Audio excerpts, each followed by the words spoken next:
The AFC Offensive Player of the Week has been named.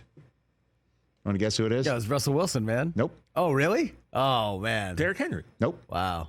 Lamar? Yes. Yeah. Actually, that makes sense. It's gone. The last 4 AFC Offensive Players of the Week have gone Derrick Henry, Lamar, Derrick Henry, Lamar.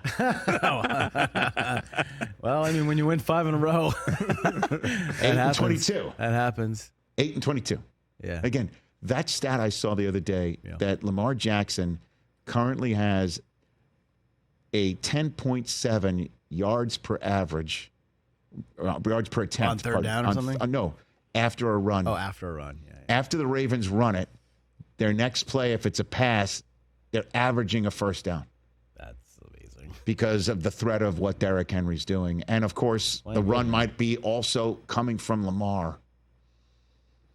Kurt Warner was a guest on What the Football with Susie Schuster and Amy Trask, which is available where you get all your podcasts, and had this to say about a fellow MVP quarterback.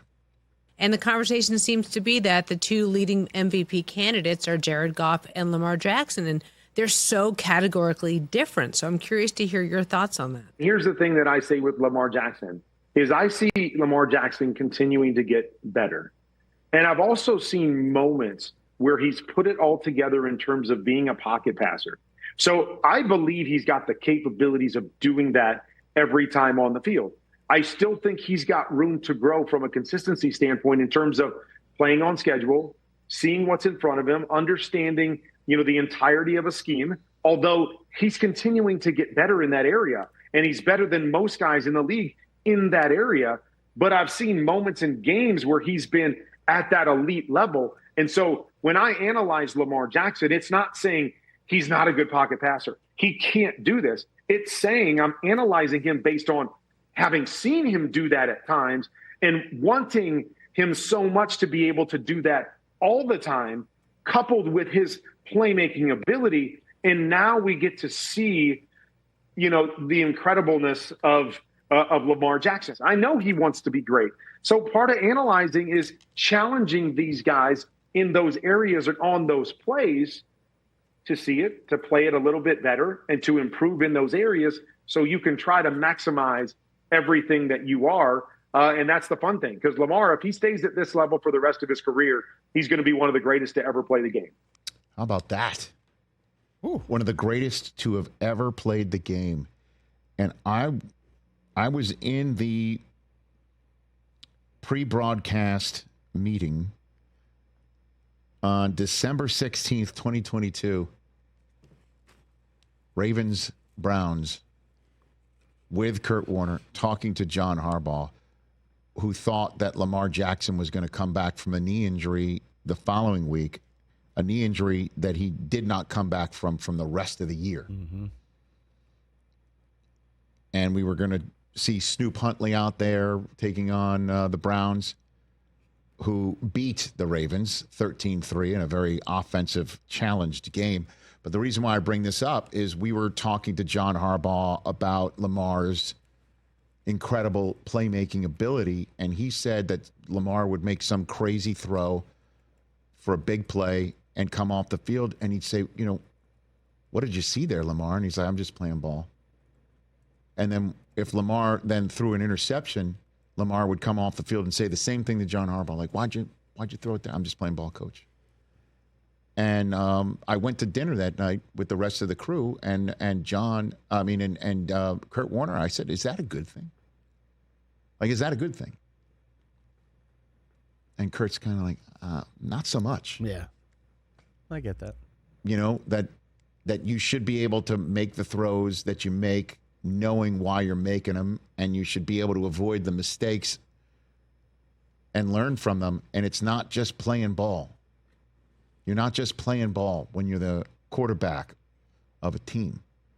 And that's when Lamar went into his offseason wanting a new deal and threatened to hold out, and the Ravens and yada, yada, yada. And smash cut to an MVP season. And now following it up with this. So when I heard Kurt say that on What the Football with Susie and Amy, I'm like, He's not just playing ball anymore. And Kurt's seen it, and what he is doing is he is slicing you up from the pocket. He is slicing you up, knowing best what to do with it. He's not just spitballing. And you could see it too, right? Doesn't it look different to you?